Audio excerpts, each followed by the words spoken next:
When you look at Hideo Kojima's work, you see a clear line running from the stealth action of Metal Gear to journey across a broken world in Death Stranding. Kojima has spent decades pushing game storytelling beyond simple fights and explosions into something perhaps even deeper. And both of these series showcase his vision of how the games can make us think about the world and our place in it. In Metal Gear, you learn to slip past guards, use gadgets, and live by your wits, all while uncovering conspiracies and dark secrets. In Death Stranding, you trek across harsh landscapes, rebuild connections between isolated cities, and carry cargo that might just save humanity. Both games reward patience, careful planning, and a desire to uncover hidden layers of the story. Isolation is the heart of both of the Metal Gear and the Death Stranding. In Metal Gear Solid 3, Naked Snake wanders dense jungles alone, hunted by the enemies and unsure who he can trust. His loneliness pushes him to rely on stealth, listening for every twig, snap, and hiding in the grass. In Death Stranding, Sam Bridges walks deserted highways, climbs snow-covered mountains, and wades through toxic sludge all by himself. Even though the world is full of other people, each one is far apart, separated by rivers, cliffs, and strange ghostly presence called BTs. You feel that the same sense of solitude that Snake faced, and you learn to value every small moment of connection, whether it's picking up a radio call from a friend's character or building a bridge that hundreds of other players will use. Both series reminds us how important it is to reach out, even when it seems easier just to keep it to yourself. Neither games celebrates violence as the first, or only way forward. Metal Gear lets you neutralize enemies with non-lethal weapons, tranquilizer darts, sleep grenades, and noisemakers. In Metal Gear Solid Peace Walker, you even train enemy soldiers to join your cause rather than kill them outright.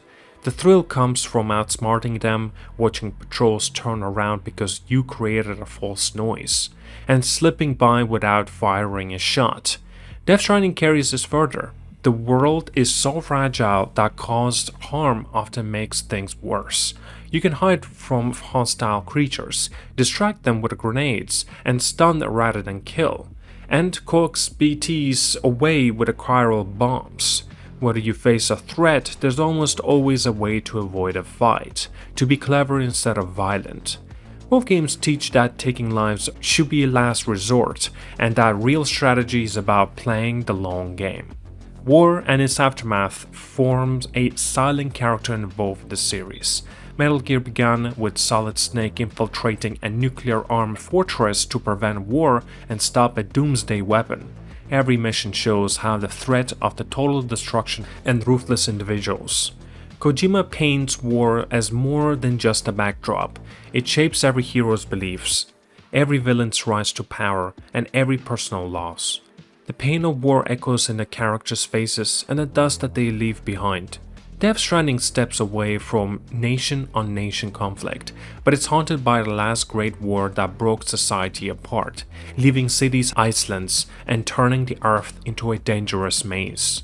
Sam carries mementos of the past, pictures of the loved ones, logs of the destroyed towns, and each step he takes is a step towards peace, towards undoing war's damage.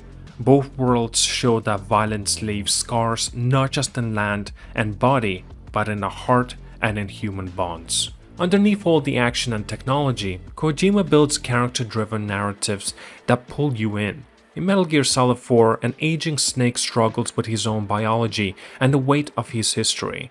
You feel his regrets, his sense of duty, and his growing doubts about the endless cycle of revenge. You make a choice, how to approach a heavily guarded area, when to confront enemies face to face, and each decision shapes your bond with your allies and your views of the mission.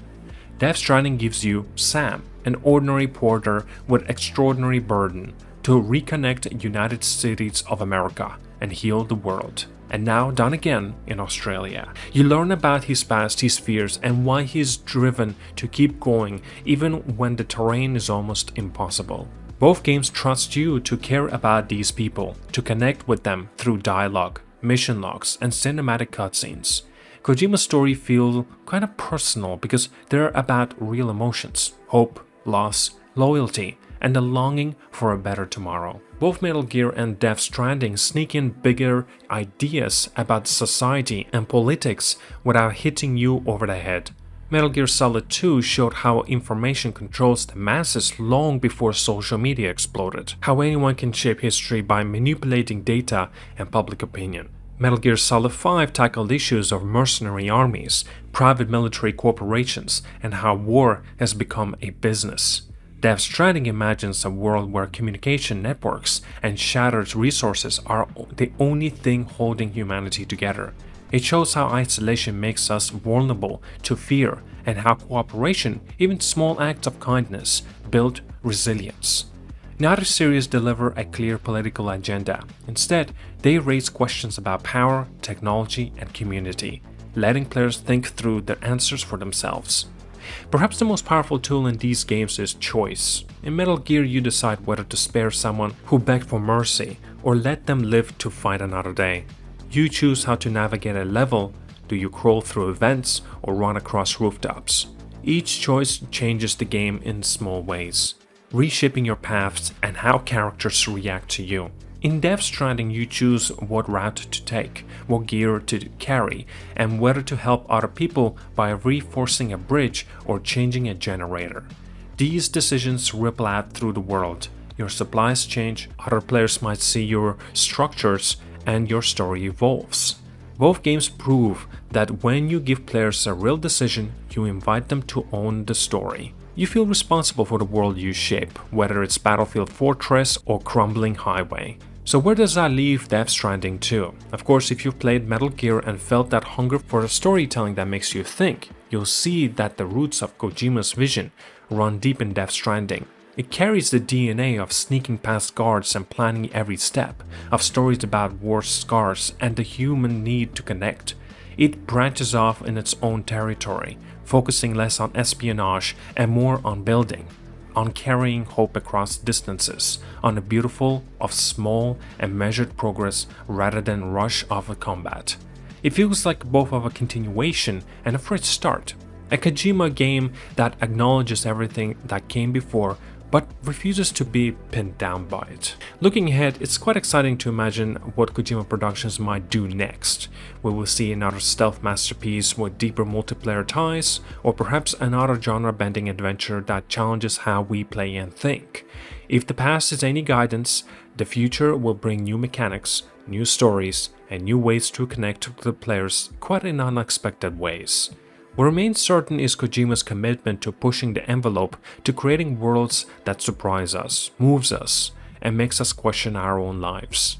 And as gamers, we owe to ourselves to experience these journeys. If you haven't, of course, stepped into Metal Gear's shadowy corridors or crossed Death Stranding's fractured highways, you really are missing out on two of the most thoughtful, ambitious game series of all time. Every time you sneak past the soldiers or build a road in the rain, you're participating in a conversation about what game can be. So, try it out, see for yourself, see what kind of stories they have to tell, and, experience it. Nevertheless, tell me down in the comments as well, what do you think about Metal Gear, Hideo Kojima, Death Stranding, and Kojima Productions in our whole, and their way of thinking about and while making these incredible experiences. And at that, thank you so much for watching, like and subscribe. I'll see you guys all, and have a wonderful day.